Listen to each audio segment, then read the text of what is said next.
Oke, bismillahirrahmanirrahim.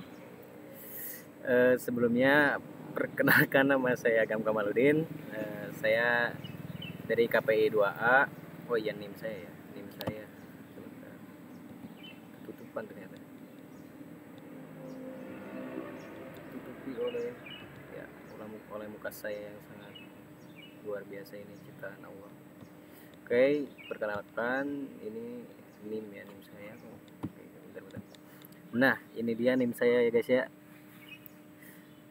Di sini saya akan membahas tentang perkenalkan nama saya Agam Kamaludin, belum keluar ya.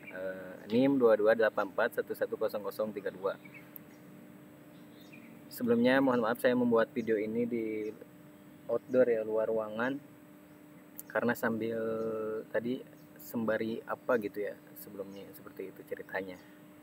Lanjut ke pembahasan UAS ya. Ini tuh kita tuh diberikan tugas UAS oleh beliau, yaitu Pak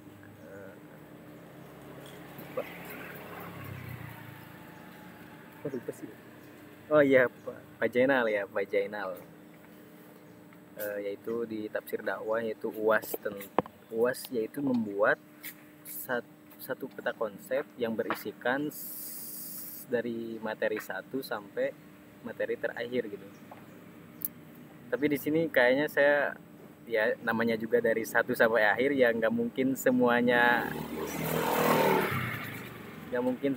sampai hatam banget gitu ya. Jadi saya ya seadanya gitu ya. Lanjut. Perkenalan udah, penjelasan latar belakang udah, mungkin langsung aja kali ya. Yang pertama yaitu kita akan membahas, kita sebutin dulu ada apa aja di sini, barangkali ada yang kelupaan nggak ke bawah gitu kan. Yang pertama ada ayat-ayat keutamaan dakwah, kita akan bahas keutamaan dan tujuan dakwah juga, ada ayat ancaman dakwah, ada ayat tentang materi dakwah, kemudian ada prinsip dai dalam berdakwah, ayat subjek sasaran dakwah, terus ada ayat tentang metode dan strategi dakwah, kemudian yang keduanya yaitu metode dan strategi dakwah 2, ada sifat istiqomah dalam berdakwah, ada ayat etika dalam berdakwah, kemudian ada ayat etika berdakwah 2, ada yang kedua.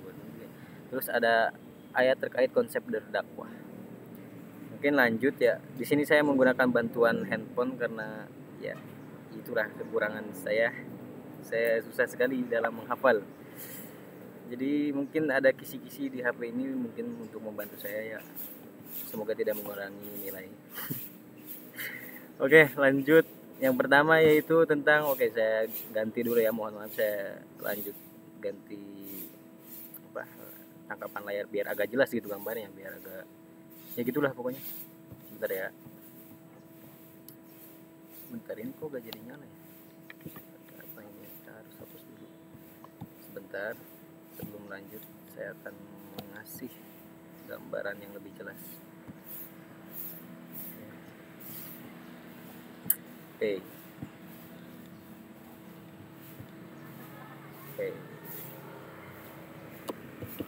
Nah, kok enggak ini? Oke, kita ke gambar yang sesungguhnya yang besar ini.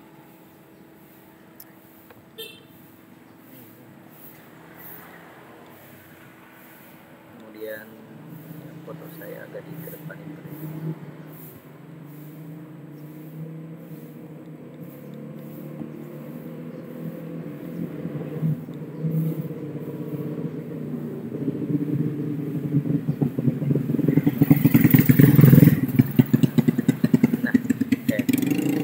Nah, seperti ini ya guys ya.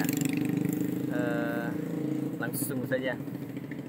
Di sini ada ayat-ayat keutamaan dakwah. Nih, jadi secara sederhana kewajiban berdakwah memang diharuskan bagi seluruh umat muslim. Jadi ada kewajiban bagi seluruh umat muslim, dan tentunya dengan begitu ada ayat-ayatnya gitu. Yaitu ada dalam surat An-Nahl ayat 125 yang ini ya. Contohnya seperti ini. Kok nggak bisa di Oke, nggak apa-apa lah. Serulah manusia kepada jalan Tuhanmu dengan hikmah dan pelajaran yang baik, dan bantahlah mereka dengan cara yang baik. Jadi menurut tafsiran saya ya, atau mungkin ya menurut saya ya, di sini dari artinya aja udah menyebutkan bahwa serulah gitu kan, serulah manusia kepada jalan Tuhan dengan hikmah dan pelajaran yang baik, dan bantahlah mereka dengan cara yang baik pula gitu kan. Jadi di sini menunjukkan bahwa berdakwah itu diharuskan gitu kan bagi sesama umat muslim, dan di sini dikatakan dengan cara yang baik. Jadi ya berdakwahlah dengan cara yang baik. Kemudian ya kalau seperti ini misalkan baik itu dalam artian tidak memaksa gitu, atau perkataan, perbuatan, dan tidak memaksa juga, itu udah termasuk pada kebaikan gitu kan.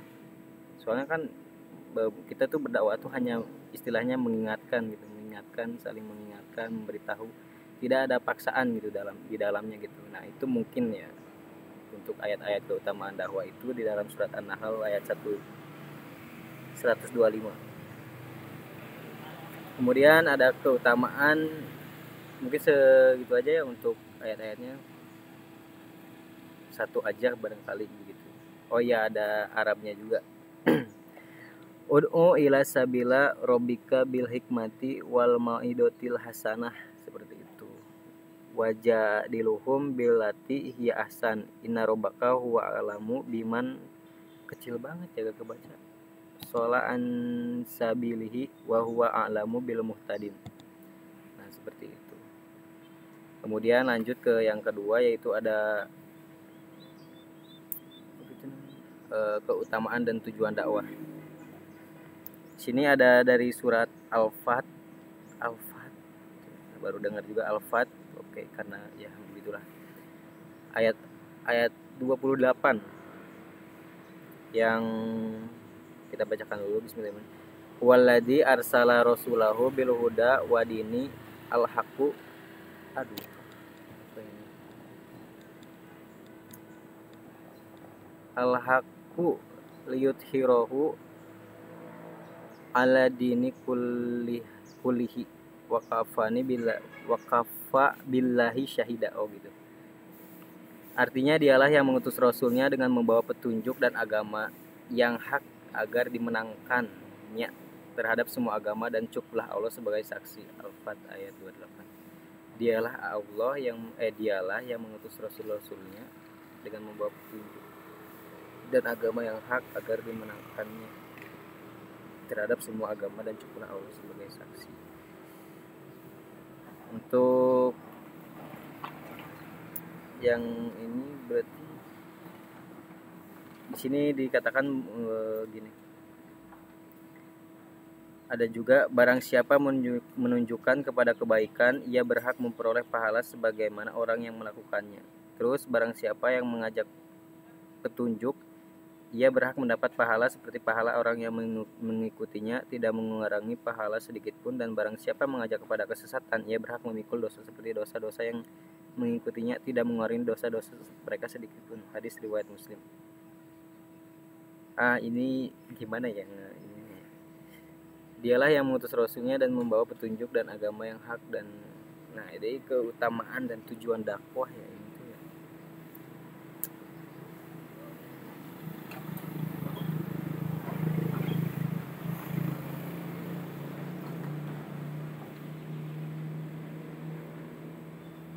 Sebentar ya guys ya.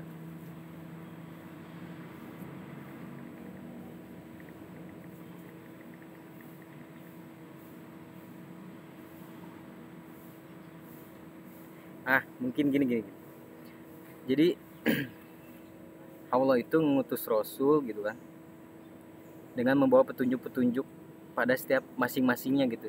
Misalkan Nabi Musa petunjuknya apa gitu kan, ini Nabi, misalkan yang terakhir Nabi Muhammad gitu kan, Nabi Muhammad SAW petunjuknya apa, misalkan Al-Quran kan. Nah jadi Allah tuh mengutus setiap rasulnya dengan membawa petunjuknya gitu, dan agamanya yang hak gitu. Nah agama yang hak itu ya agama yang hak disembah, yang dianut gitu kan, yaitu ya agama Islam gitu. seperti itu maksudnya mungkin ya untuk tafsiran ini. Dan ya tujuan dakwah ya gini ya, tujuan dakwah itu yang menjadi utama karena dakwah itu ahsanul amal ya, sebaik-baik amal gitu kan.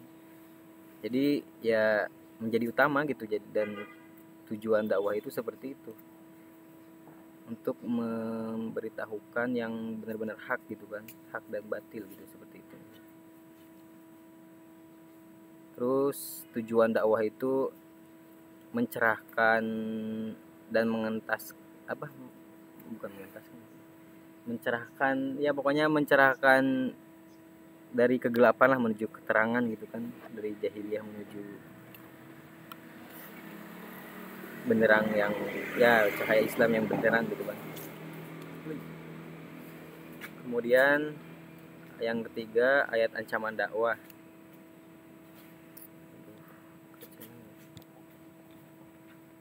Nah, untuk ayat ancaman dakwah ini, yang dimaksud ayat ancaman dakwah di sini itu yaitu gini. Jadi ada ayat yang diturunkan untuk jadi bingung juga dikit sih ayat ancaman dakwah. Jadi ancaman di sini diibaratkan untuk kita tuh harus berdakwah gitu. Tapi ketika kita berdakwah, kita ngomong bla bla bla bla, tapi contohnya gini deh, dalam surat Al-Baqarah ada ayat 44 yang langsung aja artinya, mengapa kamu suruh orang lain mengerjakan kebaktian sedang kamu melupakan diri atau kewajibanmu sendiri, padahal kamu membaca Alkitab, maka tidaklah kamu berpikir gitu. Maksudnya gini. Jadi yang disebut ancamannya itu di sini, kenapa kita ngomong seolah-olah kayak benar gitu ya, tapi kita sendiri gak ngelakuin itu gitu. Nah kayak gitu. Jadi ayat ini mungkin seperti itu maksudnya untuk tafsirannya gitu, seperti itu. Semoga paham ya. Sampai sini udah berapa menit ya tadi. Semoga aja paham gitu, soalnya ya ginilah seadanya.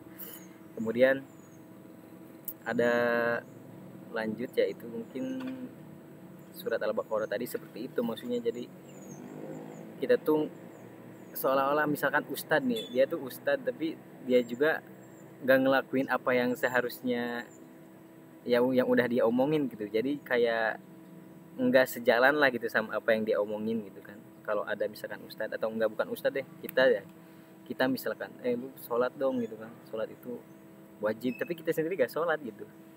Nah kayak gitu ya maksudnya mungkin. Terus ada lagi ayat tentang materi dakwah. Oke, berarti maksudnya mungkin di sini ayat yang bersangkutan dengan materi dakwah gitu. Ada dari surat Al-Imran ayat 19 yang langsung saja artinya yaitu, sesungguhnya agama yang diridhoi di sisi Allah hanyalah Islam, tiada berselisih orang-orang yang telah diberi Alkitab kecuali sesudah datang pengetahuan kepada mereka karena kedengkian yang ada di antara mereka. Barang siapa yang kafir terhadap ayat-ayat Allah, maka sesungguhnya Allah sangat cepat hisabnya. Surat Al-Imran ayat 19. Ayat tentang materi dakwah seperti itu guys. Atau mungkin saya cari referensi lagi di sini di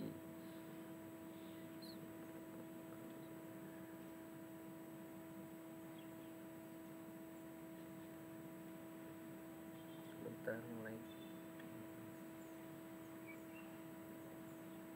Nah atau gini, madah atau materi dakwah adalah isi pesan atau materi yang disampaikan dai kepada mad'u. Sumber utamanya adalah Al-Quran dan hadis yang meliputi akidah, syariah, muamalah, dan akhlak dengan berbagai macam cabang ilmu yang diperoleh darinya. Pada hakikatnya bersumber dari dua sumber, yaitu Quran dan hadis gitu. Jadi mungkin seperti ini ya. Jadi yang dimaksud di sini tuh apapun isinya gitu, apapun materinya, patokannya tetap dari Al-Quran dan hadis, seperti itu. Oke, ya. Semoga saja sebegitu. Lanjut, ada ayat prinsip dai dalam berdakwah. Kemudian ada lagi nih ayat tentang prinsip dai dalam berdakwah gitu. yang artinya dalam surat Yunus ayat 25, Allah menyeru manusia ke Darussalam atau surga dan menunjuki orang yang dikehendakinya kepada jalan yang lurus. Nah, kemarin tuh sempat dengar Pak Zainal ya ngomong apa ya, prinsipnya itu sebenarnya tuh prinsipnya tuh ya kepada nilainya itu, katanya apa ya, lupa dulu. Pokoknya prinsip dai dalam dakwah itu pada nilai esensi, nilai apa ya, kebaikan gitu. Pokoknya dengernya kayak gitu, cuma lupa lagi. Intinya ya si prinsipnya itu didasari dari nilai-nilai kebaikan, bukan karena apa ya, lupa dulu. Pokoknya seperti itu ya. Terus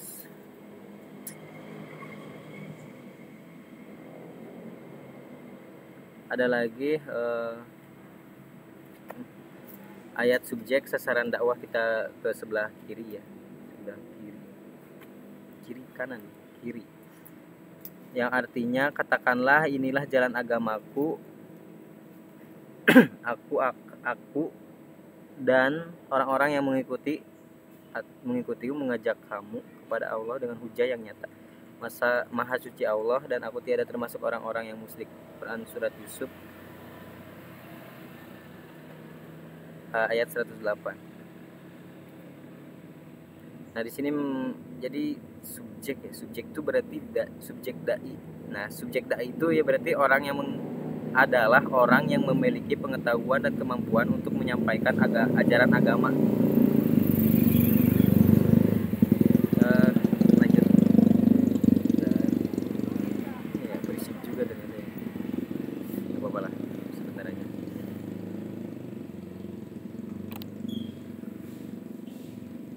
Oke, lanjut, yaitu subjek dai ya. Subjek dai, pengertiannya dulu deh. Yaitu subjek dai itu adalah orang yang memiliki pengetahuan dan kemampuan untuk menyampaikan ajaran agama kepada orang lain. Subjek dai dapat berupa ulama, dai, mubalik, atau orang biasa yang memiliki pengetahuan agama yang memadai untuk menyampaikan pesan-pesan agama kepada orang lain. Kemudian ada sasaran dakwah. Sasaran dakwahnya ya sasaran mad'u gitu kan. Sasaran mad'u pengertiannya memiliki peran sebagai penerima pesan dan memutuskan untuk mengamalkan atau tidak mengamalkan pesan yang diberikan oleh subjek gitu, si subjek atau dai itu tadi. Sasaran mad'u juga perlu mempertimbangkan relevansi pesan-pesan agama tersebut dalam kehidupan mereka sehari-hari.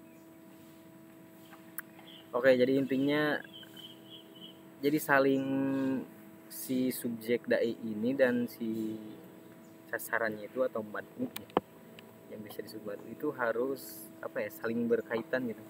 Tapi yang lebih berkuasa di sini maksudnya lebih wewenangnya itu kan wewenang si subjek ini berarti dia hanya menyampaikan gitu kan. Tapi kalau si dai ini tuh si mad'u ini dia tuh boleh menerima atau enggak gitu. Jadi itu di luar kendali si subjek atau si dai seperti itu. Jadi misalkan kayak tadi itu kan misalnya sholat lagi lah, contohnya kayak sholat dong, sholat itu kan wajib gitu kan bagi umat Islam, umat muslim gitu kan. Nah mungkin bagi teman-teman kita dia mau ada yang nganggap atau mau dapetin pesan itu gitu kan, pesan itu ada yang menanggapi atau tidak itu terserah mereka gitu, seperti itu. Jadi saling berketerkaitan gitu kan, ada yang disampaikan, ada yang menerima penyampaiannya gitu. Tapi yang menerima ini lebih wewenangnya tuh kayak luas gitu, mau terima atau enggak ya terserah dia gitu kan. Kemudian ada lanjut yaitu ayat metode dan strategi dakwah, yang artinya lah disambung aja kali ya, dua ya, cuman mungkin nanti beda surat aja gitu yang 1 dan 2. Jadi langsung aja ya, artinya ya, sungguhnya dalam penciptaan langit dan bumi dan silih bergantinya malam dan siang terdapat tanda-tanda bagi orang-orang yang berakal. Surat Al-Imran ayat 190. Oke, saya kurang musik.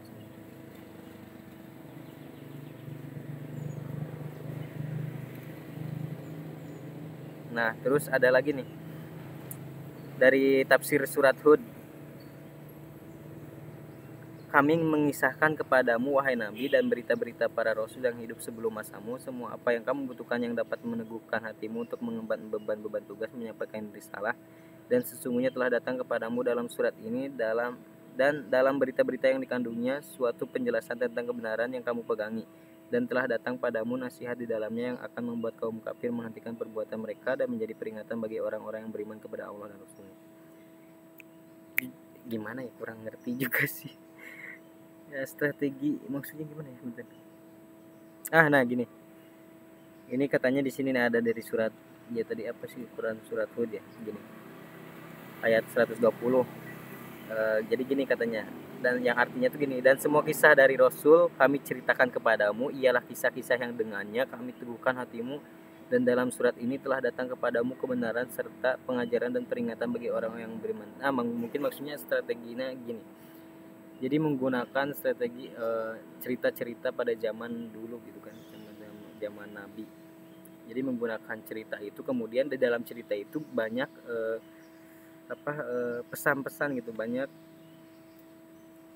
tadi cerita-cerita gitu kan, kisah yang menjadi pelajaran buat kita gitu. Nah mungkin seperti itu yang dimaksudnya. Terus ada lanjut ya, udah sore juga ini, saya ya gitulah, mungkin sebentar lagi ya udah jam 5. Oke, lanjut. Sifat istiqomah dalam berdakwah yang ada dalam surat Asy-Syu'ara ayat 109, yang artinya saya baca artinya aja ya, karena mohon maaf gitu Pak, nggak kebaca juga sih, ini kecil-kecil gitu, takutnya salah dalam pelafalan kan, ya udahlah artinya aja mungkin ya, semoga aja ya gitu. Dan aku sekali-kali tidak minta upah kepadamu minta upah kepadamu atas ajakan-ajakan itu, upahku tidak lain hanyalah dari Tuhan semesta alam. Nah ini rada agak ngerti nih maksudnya, mungkin gini, sifat istiqomah dalam berdakwah. Nah istiqomah ya, kan ada istiqomah tuh intinya kita tuh bertahan dari apa yang jadi kewajiban buat kita gitu. Nah gitu, istiqomah tuh seperti itu. Jadi misalkan gini, kita istiqomah nih, kita tuh istiqomahnya gini, janji kita tuh pada diri kita sendiri tuh kayak ini kita berdakwah tuh tujuannya hanya untuk menyiarkan ajaran agama Islam dan secara ikhlas gitu, seperti itu. Nah itu tuh kita tuh istiqomah tuh artinya memegang teguh prinsip itu gitu, nilai-nilai kebaikan itu gitu. Jadi ketika kita istiqomah itu pasti kan ada gangguan gitu, seperti misalkan ditanya gini, misalkan ini dibayarnya berapa gitu kan, kalau mau mengambil ustadz atau mau bawa ustadz untuk kajian atau apa ceramah berapa gitu kan. Nah kita tidak menguangkan itu gitu, jadi tidak material gitu, tidak materi ya, tidak memandang itu gitu. Jadi istiqomah aja gitu, hanya untuk kita tuh hanya untuk dakwah gitu, hanya untuk menyiarkan Islam dan secara ikhlas gitu, sukarela gitu, seperti itu ya. Semoga paham. Dan lanjut ke ayat etika dalam berdakwah. Kemudian ada ayat etika dalam berdakwah, yaitu kecil banget. Ini ada di An-Nisa ayat 5 yang artinya, dan janganlah kamu serahkan kepada orang-orang yang belum sempurna akalnya harta mereka yang ada dalam kekuasaanmu yang dijadikan Allah sebagai pokok kehidupan. Berilah mereka belanja dan pakaian dari hasil harta itu, dan ucapkanlah kepada mereka kata-kata yang baik.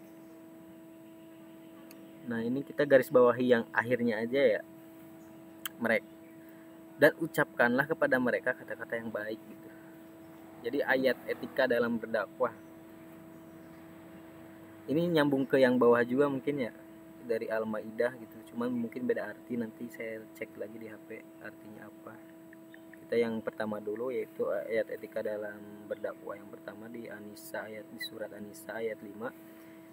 Kita garis bawahinya itu yang ucapkanlah kepada mereka kata-kata yang baik gitu. Nah dari etika ya, etika gitu, perlakuan kita gitu, ya kelakuan kita gitu kan dalam melaksanakan dakwah gitu ya, yang tentu itu tadi kembali lagi ke nilai-nilai baik gitu sih kayaknya etikanya itu. Terus yang Al-Maidah ayat 77 ya, bentar.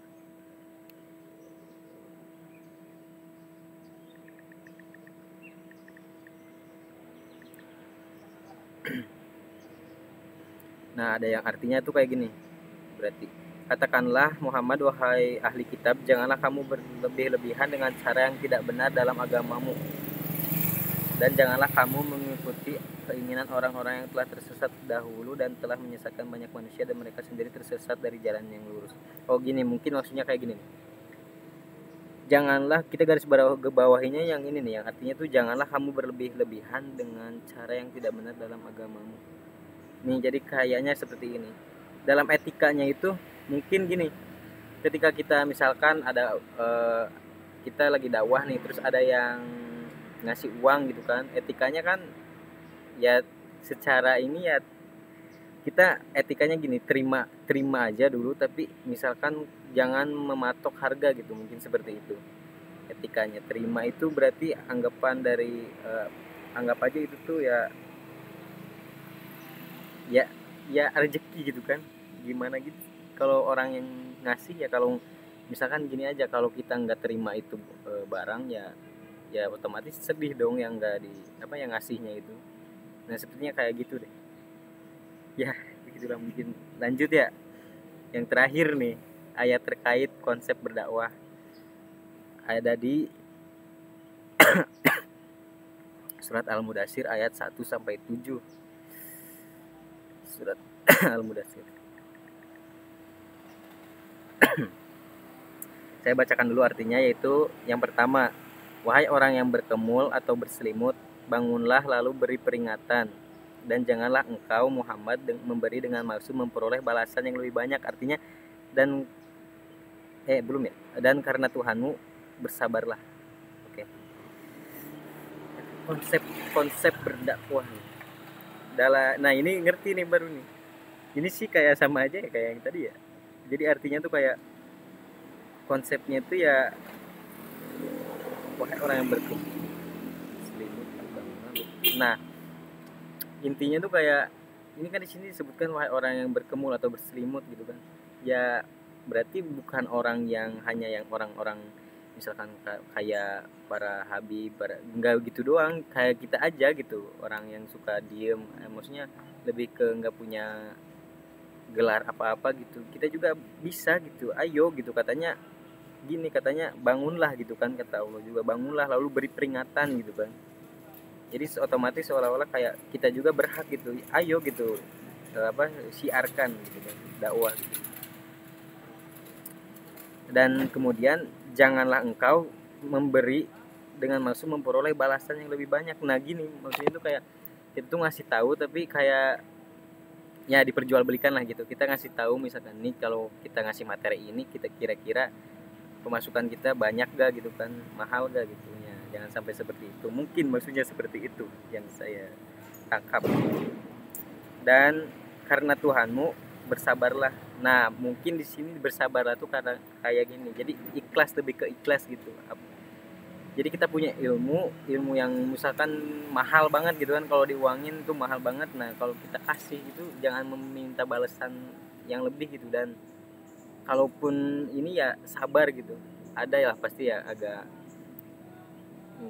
sedikit mengganjal, tapi ya bersabarlah kan, kata Allah juga dalam surat Al-Mudatsir ini, bersabarlah dan itu karena Tuhanmu gitu, karena Allah gitu. Jadi ridho Allah aja gitu, nyari ridho Allah.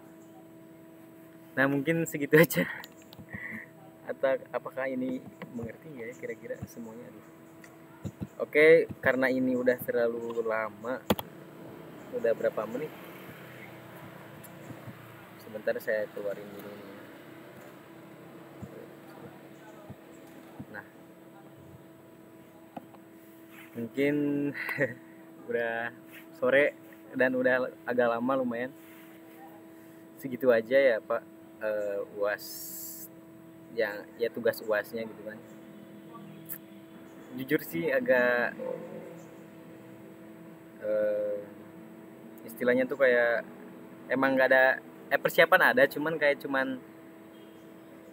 ada yang ngerti ada yang enggak gitu sih materinya. Jadi ya seadanya aja, dan semoga tidak mengurangi rasa hormat saya kepada Bapak gitu kan. Ya seperti itulah intinya. Agak pede gak pede sih, tapi gak apa-apa lah. Yang penting saya ngerjainnya ikhlas ridho. Oke, itu mungkin sekian ya penjelasan dari saya tentang apa. Nah, ini juga saya bingung nih, apakah ini benar gitu si materi ini tuh si peta konsepnya itu kayak gini yang dimaksud Bapak atau enggak. Tapi saya pede aja gitu bikin tiba-tiba kayak gini. Ya semoga aja bener gitu. eh Akhir closing ya berarti ya. Oke. Sekian materi sekian penjelasan dari saya ya, resume lah, anggap aja ini resume gitu kan. UAS keren banget ya UAS.